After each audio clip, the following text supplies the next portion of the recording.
life. Kim Chiu opisyal nang nagpahayag na mahal niya si Paolo Abilino. Totoo na talaga ito.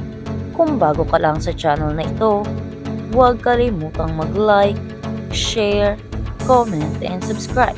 Confirm, fans nagbunyi. Sa wakas ay kumpirmado na matapos ang matagal na haka-haka. Opisyal nang inamin ni Kim Chiu na sinisinta at gusto niya si Paolo Abilino na kanyang ka-love team ngayon sa kasalukuyan. Ang masayang balita ay inanunsyo mismo ni Kim Chiu sa kanilang kamakilang Instagram live session habang katabi niya si Paolo Abilino na walang kamalay-malay sa kanyang revelasyon o binabalak mapag-amin dahilan para sumabog sa saya at kilig ang kanilang mga fans. Ang biglaang pag-amin ni Kim Chiu sa kanilang nakakakilig na IG live, hindi na nagpaligoy-ligoy pa si Kim at bilisahan na sinabi na mahal niya si Paolo Abilino aniya. Wala nang paligoy-ligoy pa, mahal kita Paolo bilang kaibigan, bilang ka-love team, romantically at higit pa. Gusto kita at masaya akong kasama ka lagi. Ikaw ang gusto kong kakulitan, makita at papahingahan ko sa nakakapagod na trabaho. Sa mga nangyayari sa akin ngayon, ikaw ang laging nandyan para tulungan ako. You always make me feel that I am secure with you, na hindi mo ako pababayaan, na hindi dapat ako matakot dahil nandyan ka. At dahil doon, unti-unti na akong nahuhulog sa iyo. Minahal at mahal na kita, Paolo. Sobra, ani Kim. Diritsahang inamin ni Kim ang kanyang tunay na nararamdaman habang sinasabi ni Kim ang mga katagang iyon. Kita sa mukha ni Paolo Abilino na nagulat siya sa pag-amin ng dalaga at kahit na natapos na si Kim sa pagsasalita ay tila hindi pa rin nakabawi si Paolo at naiwan pa rin itong nakanga at hindi makapagsalita. Hindi na itatago pa. Oo, gusto kita. Mahal kita officially. Nakangiting pahayag pa ni Kim. Agad namang sinundan ito ni Paolo ng matagal na din kitang gusto at matagal ko na rin gustong sabihin ito. Salamat sa suporta ninyo sa amin. Salamat din sa pagmamahal Kim, sa pag-aalaga sa akin sa pagpapahalaga. Mahal din kita at mahal ko din kayong lahat. Aming mga tagahanga, taga-suporta.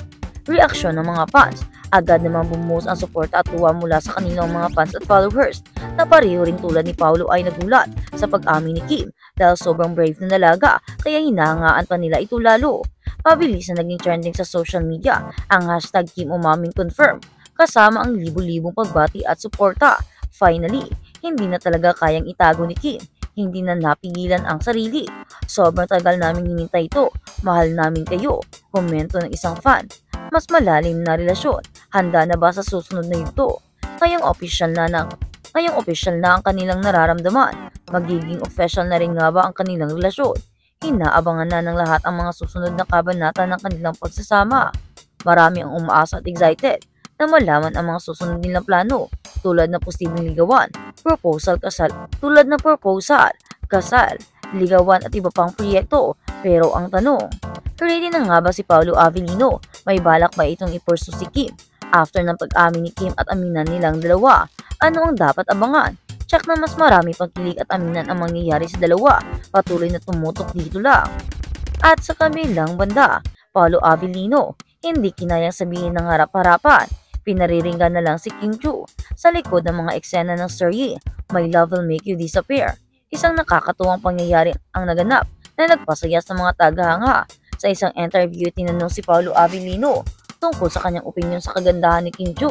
Nagagandahan ka ba kay Kim Chiu? Ang tanong ng isang staff. Walang pag-alinlang nang sumagot naman si Paolo Abilino. Pag-alinlangan? Oo naman. Sobra grabe.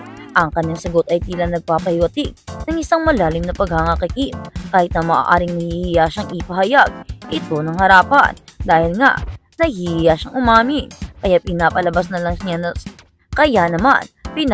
na lang niya sa paraan ng pagpapalaga at pagpapahalaga niya kay Kim Chiu. Ang simpleng sagot na ito ay naging ng malaking kilig sa mga tagahangan ng dalawa. Maraming fans ang nagbigay din sa gaano kasweet at nakakilig ang kanilang interaction ito.